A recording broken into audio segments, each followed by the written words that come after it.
kasance da tashar Hausa Media News.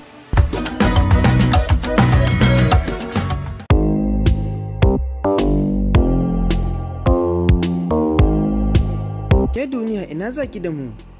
Abinda baka tunanin zai faru sai ga ya faru, wanda baka tunanin zai aikata abu sai ga ya aikata. Yau dai wani sirri ne wanda aka ɓoye shi shekara da shekaru, sai ga shi ya bayyana. Inna lillahi wa inna ilaihi raji'un. Yau dai wannan tasha ta Hausa Media News ta zakulo muku ɓoyayyen sirrin da aka daɗe da ɓoyewa shekara da shekaru. A yau insha Allah za ku san dalilin da yasa Ummi Rahab ta gudu daga wajen Ali Nuhu ta kuma gurin Adam A Zango a cikin wannan bidiyo namu, inda za mu nuna muku bidiyo karara ku gani da idanku.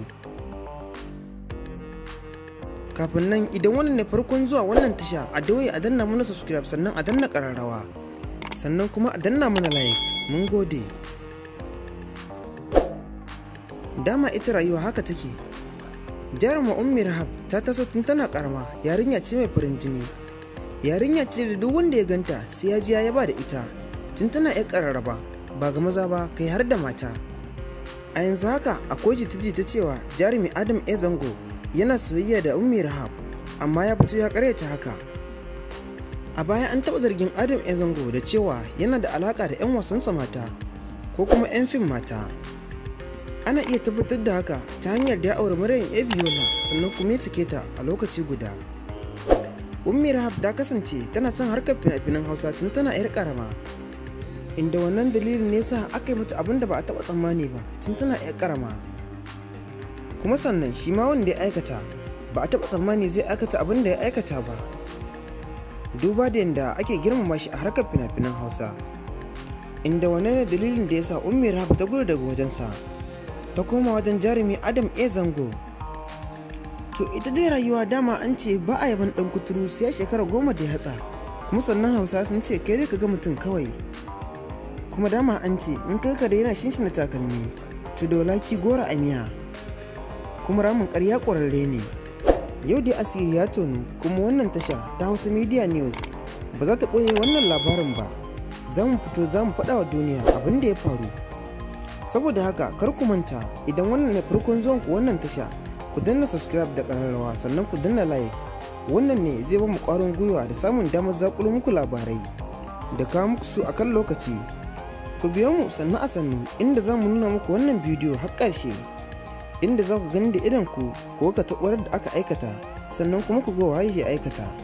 Na tabbata ku kanku wannan abin zai jijjiga ku, domin abu ne wanda ba a taɓa tsammani ba.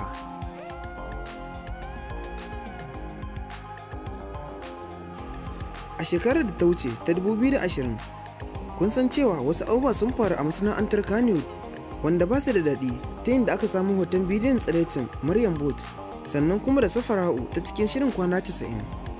Duk da cewa ita Maryam Boat ba da saninta aka yi mata bidiyon ba, amma ita Safara'un ta yi bidiyon ne da gayya, domin tana sane kuma da hannun ta ɗauki wannan bidiyo.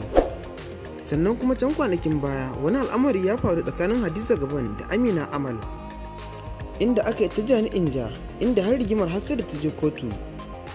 Na tabbata duk nauyin wannan abun ba su kai wannan abun da zan faɗa muku ba, sannan kuma za ku gani da idanku, domin wancan abun mata ne suka aikata, wannan kuma namiji ne wanda ake girmama shi ana ganin mutuncinsa ya aikata akan ya ƙaƙanuwa yarinya, wato Ummi Rahab.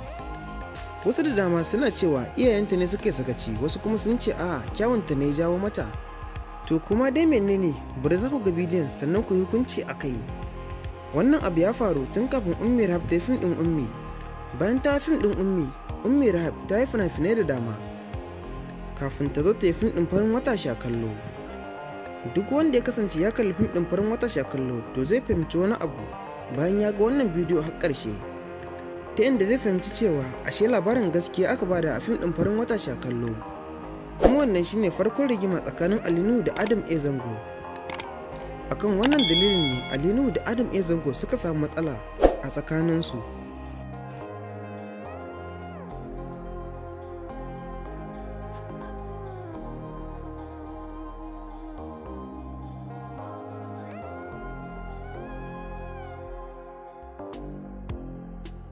Wani malami ya bayyana cewa faruwar irin wannan abubuwa su ne suke janyo a rasa ruwan sama da tattalin arziki da rashin zaman lafiya a ƙasa. To muddin manya waɗanda ake girmamawa suna aikata irin wannan abun, to ba za a taɓa samun zaman lafiya a ƙasa ba. Shi yasa ake so koyaushe ka shuka alkhairi. Idan ka shuka 'ya'yanka ne su zo su ji labari, amma idan kai shari ko ba daɗe ko ba jima wata rana sai 'ya'yanka sun ji. Kamar dai wannan yanzu dai gashi shekara da shekaru, amma kuma labari ya ɓalle, inda kowa yanzu yana sanin abin da ya faru, wanda ma bai sani ba yanzu zai sani. Ita dai Ummi Rahab an haife ta a garin Kaduna, wanda a yanzu haka duk gidansu ita kaɗai ce ta daban a gidansu. Ita kaɗai ce wadda ba mijin mamansu ne ya haife ta ba. To bayan Ummi Rahab ta fara tasawa ne sai mahaifiyarta ta fahimci cewa wannan yarinyar ba tana sha'awar fina-finan Hausa, domin ita kaɗai sai ta kulle kanta a ɗaki ta tittiƙar rawa, tana cashewa tana bin waƙoƙin fina-finan Hausa. Tun bayan da mahaifiyarta ta fahimci cewa yarinyar nan ba tana sha'awar fina-finan Hausa, kuma ga ta yarinya ƙarama, sai mahaifiyarta ta je ta faɗa wa mahaifin yarinyar cewa wannan yarinyar ba fa karatu ne a ranta ba ta da buri sai burin fina-finan Hausa, domin tana kulle kanta a ɗaki ta tittiƙar rawa tana bin waƙoƙi da fina-finan Hausa. Ba ta da tunani sai tunanin Adam A Zango da Ali Nuhu.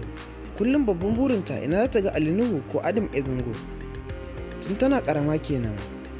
Da mahaifinta ya ji wannan labari sai ya ce shi fa abin masa yarinya su ta karatu, in ba haka ba zai zo ya ɗauke ta ya mayar da ita gurinsa. Bayan mahaifiyar ta dawo gida wata da watanni, sai ta gaba abu kawai ƙara ci gaba yake. Yarinya ba ta da buri, ba ta da wani tunani, kawai sai tunanin Adam A Zango da Ali Nuhu. Kullum tunaninta ya za a yi ta haifin, ya za a yi ta haifin. Ita kuma mahaifiyarta ta ga ba za ta iya ba, nan take ta ƙara koma gurin mahaifin Ummi Rahab. Mahaifin Ummi Rahab ya ƙara maimaita abin da ya faɗa yanzu. Shikenan sai mahaifiyarta ta ce to shikenan za ta ɗauko yarinyar ta kawo masa gurinsa, domin ita gaskiya ba za ta iya ba. Nan take sai ce to ba matsala, zai zo ma ya ɗauke ta. Bayan mahaifin Ummi Rahab ya ɗauke ta ya mayar da ita gurinsa, nan ne fito abubuwa suka fara faruwa, inda shi kuma mahaifinta ya nuna cewa bai da wani buri sai abin da Ummi Rahab ta zaɓa. Bayan mahaifiyar Ummi Rahab ta fahimci haka, nan take sai ta je ta ɗauko yarta ta sa ta a makarantar Islamiyya da ta boko. Yarinya ta ci gaba da karatu. Kai ka ce da ba ita bace yarinyar da ba ta da tunani sai tunanin Kano, yanzu kuma ta koma makarantar Islamiyya da ta boko, ba ta komai sai karatu. Ashe ita mahaifiyar Ummi Rahab ba ta sani ba abin da yake burge Ummi Rahab duk duniya illa wasan fina-finan Hausa. Duk da cewa ta yi karatu, amma ba ta da burin da ya wuce burin zama fim.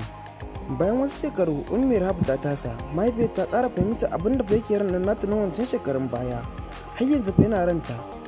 Nan take mahaifiyar Ummi Rahab ta kamo hannun Ummi Rahab ta kawo ta gurin Adam A Zango domin ya koya mata fina-finan Hausa.